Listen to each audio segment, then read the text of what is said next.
Hi, third graders. Welcome back. I am so excited to do reading with you today because I'm going to share a new story today, and it happens to be written by one of my favorite authors. Her name is Patricia Polacco, and she is actually a Michigan author, so she's from our state. And she came to my school and maybe your school a couple of years ago, so I got to meet her, and I was pretty excited about that. So let's dive in. Okay, this is the text collection. It's in volume 1. And we've been talking a lot about characters and their actions and motivations. And we're going to do a little bit more of that today, but we're going to kind of focus on how characters can change in a story. If you're in my class, we've been reading The Miraculous Journey of Edward Tulane, and we're starting to see how Edward, the main character, has changed from the beginning of the story. So we're going to dive in, and then we're going to look at a chart at the end, and hopefully you can see how this character has changed.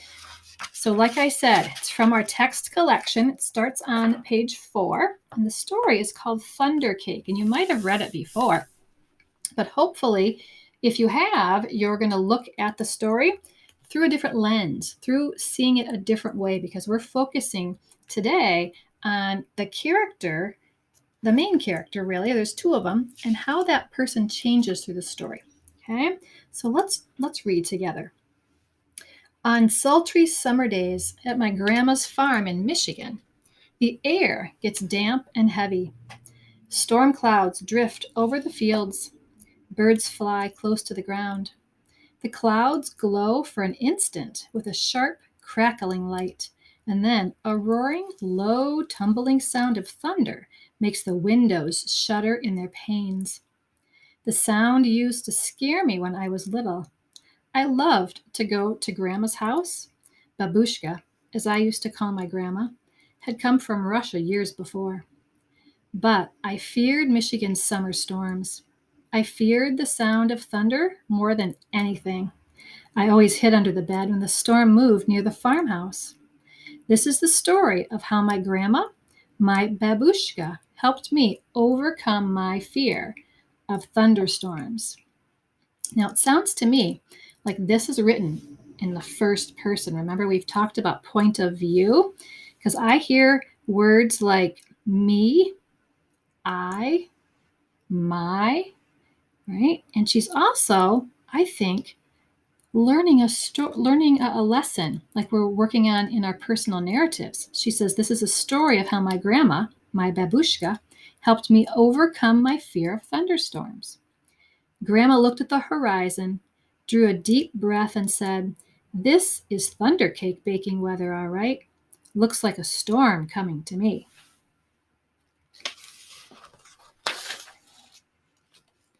"Child, you come out from under the bed. It's only thunder you're hearing," my grandma said. The air was hot, heavy, and damp. A loud clap of thunder shook the house, rattled the windows, and made me grab her close. "Steady, child," she cooed. "Unless you let go of me, we won't be able to make a thunder cake today." Do you see her? She's under the bed. "Thunder cake?" I stammered as I hugged her even closer. "Don't pay attention to that old thunder, except to see how close the storm is getting. When you see the lightning, start counting, real slow. When you hear the thunder when you hear the thunder, stop counting. That number is how many miles away the storm is. Understand?" she asked.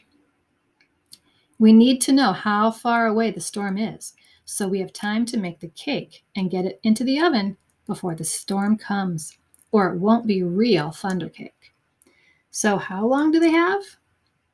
They need to know how far it is, right? So they can get it into the oven in time. I don't know if I told you that Patricia Polacco is also an artist, and she draws the pictures in her books. Her eyes surveyed the black clouds away off in the distance. Then she strode into the kitchen. Her worn hands pulled a thick book from the shelf above the wood stove. "Let's find that recipe, child," she crowed as she lovingly fingered the grease-stained pages to a creased spot. "Here it is, thunder cake." She carefully penned the ingredients on a piece of notepaper. "Now, Let's gather all the things we need, she exclaimed as she scurried toward the back door. At her face, Grandma's writing down her notes. We were by the barn door when a huge bolt of lightning flashed. I started counting, like Grandma told me to. 1, 2, 3, 4, 5, 6, 7, 8, 9, 10. Then the thunder roared. 10 miles. It's 10 miles away, Grandma said, as she looked at the sky. About an hour away, I'd say. You'll have to hurry, child. Gather them eggs careful like, she said. Eggs from mean old Nellie Peckhan. I was scared. I knew she would try to peck me. I'm here. She won't hurt you. Just get them eggs, Grandma said softly. So even though she's scared, she's doing what she's told, right? The lightning flashed again. 1, 2, 3, 4, 5, 6, 7, 8, 9, I counted. 9 miles, Grandma reminded me. So here they are, right, getting the eggs from the chickens. Milk was next. Milk from old Kit Cow.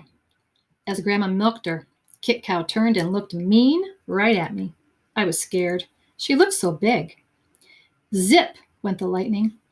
1, 2, 3, 4, 5, 6, 7, 8, I counted. Baroom went the thunder. 8 miles, child, Grandma croaked. Now we have to get chocolate and sugar and flour from the dry shed. So look at the cow looking back at her, not looking so happy because it's got to give milk. Now they're going to the dry shed. She looks a little afraid, doesn't she? It kind of spooked her. The dry shed would be where they would keep things, kind of like our pantry in our house, but she had them in a different building. Suddenly, the lightning slit the sky. 1, 2, 3, 4, 5, 6, 7, I counted. Boom, ba-boom, crashed the thunder. It scared me a lot, but I kept walking with Grandma. Another jagged edge of lightning flashed as I crept into the dry shed. 1, 2, 3, 4, 5, 6, I counted. Crackle, crackle, boom, kaboom, the thunder bellowed. It was dark and I was scared. I'm here, child, Grandma said softly from the doorway. Hurry now, we haven't got much time. We've got everything but the secret ingredient. So here they are in the dry shed. Look at that goat. She's grabbing what she needs. Right, Grandma's in the doorway, but she's the one doing the job, gathering all the ingredients, right, the things they need for the recipe. 3 overripe tomatoes and some strawberries, Grandma whispered as she squinted at the list. I climbed up high on the trellis. The ground looked a long way down. I was scared. Here's that trellis. Kind of reminds me of an array. Trellis is kind of like a framework for a plant that needs to grow up. I'm here, child, she said, her voice so steady and soft. You won't fall. I reached 3 luscious tomatoes while she picked strawberries. Lightning again. 1, 2, 3, 4, 5, I counted. Kabang boom! The thunder growled. It's getting closer, right? She's counting and her numbers aren't going as high. We hurried back to the house and the warm kitchen, and we measured the ingredients, poured them into the mixing bowl while Grandma mixed. I churned butter for the frosting and melted chocolate. Finally, we poured the batter into the cake pans and put them into the oven together. Lightning lit the kitchen. I only counted to 3, and the thunder rumbled and crashed. 3 miles away, Grandma said, and the cake is in the oven. We made it. We'll have a real thunder cake. As we waited for the cake, Grandma looked out the window for a long time. Why, you aren't afraid of thunder. You're too brave, she said, as she looked right at me. I'm not brave, Grandma, I said. I was under the bed, remember?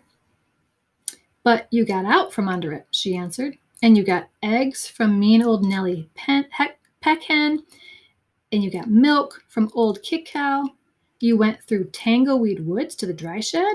You climbed the trellis in the barnyard. From where I sit, only a very brave person could have done all them things.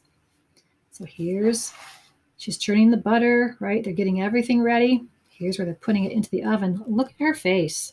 That granddaughter looks very happy. So does the grandmother. So does the cat. I thought and thought as the storm rumbled closer. She was right. I was brave. Brave people can't be afraid of a sound, child, she said, as we spread out the tablecloth and set the table. When we were done, we hurried into the kitchen to take the cake out of the oven. After the cake had cooled, we frosted it. Can you smell what that cake must smell like? I can taste the frosting. Just then, the lightning flashed, and this time it lit the whole sky. Even before the last flash had faded, the thunder rolled, boomed, crashed, and baroomed just above us. The storm was here. Perfect, Grandma cooed. Just perfect. She beamed as she added the last strawberry to the glistening chocolate frosting on top of our thunder cake. Remember, that's not a thunder cake unless it gets in the oven right before the storm comes. As the rain poured down on our roof, Grandma cut a wedge for each of us. A wedge is a piece. She poured us steaming cups of tea from the samovar. When the thunder roared above us so hard, it shook the windows and rattled the dishes in the cupboards. We just smiled and ate our thunder cake. From that time on, I never feared the voice of thunder again. So I think this girl, she just wrote a personal narrative. She's talking all about her experience, right, with this thunder cake and her grandma, and she's using those first person words like I and me and my. She's telling us the story of what happened. And in the end, she learned a lesson, right? She learned not to fear the thunder because she was brave. She was the one getting all those things together. Grandma made the list. Grandma went with her. But she was the one doing all the work, right? Gathering the eggs and getting things out of the dry shed.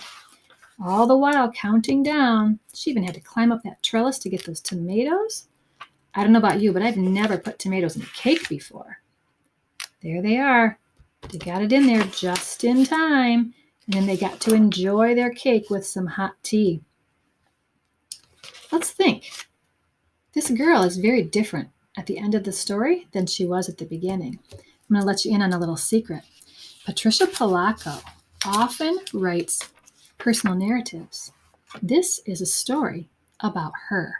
It doesn't tell us in our text collection, but if you have the actual book, which I do, we have the actual recipe for the thunder cake, and she tells us this is a story about a time she was at her grandma's in the summer when they had a thunderstorm, and she made this thunder cake. So this is actually Patricia as a little girl hiding under the bed, right? And she's sharing her story with us of a time when she learned a lesson. Let's see how she changed. I made a little chart, and I want you just to take a peek at this. Right? Thinking about characters and how they can change in a story from the beginning to the end. So I just wrote the name of the book and the author and then the character I was thinking about.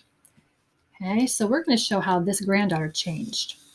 So in the beginning, right, she was scared of the thunder, and we could see that she was under the bed. But her grandma had a way to help her not be so afraid, right? So she said, let's make thunder cake before that storm comes. So she's keeping her occupied. She's giving her something to do so she's not just sitting there afraid of the thunderstorm that's coming. In the middle of the story, right, they go to the barn, they get all the ingredients for the cake, and she's still scared. We can see that in the pictures, right? She's running away and she's afraid, but she's doing what she's told. She's gathering all those ingredients, right? And she's still counting down to see how far away that storm is. So she's really scared, She's still scared here, but she's also busy doing something else to keep her mind off of that. And then in the end, right, they make the thunder cake just in time. And Grandma tells her, hey, you're very brave, right? You're not afraid of things, right? And then the narrator, who's the girl, she's the person telling the story. She's not afraid of thunder again. She tells us at the very end. So the granddaughter is really Patricia Polacco in this story, right? She's really afraid, not so afraid in the middle, right? Getting more brave. By the end of the story, she knows that she's brave because she's done all these things. So, thinking about stories that you're reading, or thinking about even other stories you might have your teachers read, think about the characters. How do they change in the story? Okay. Do they learn things as time goes along?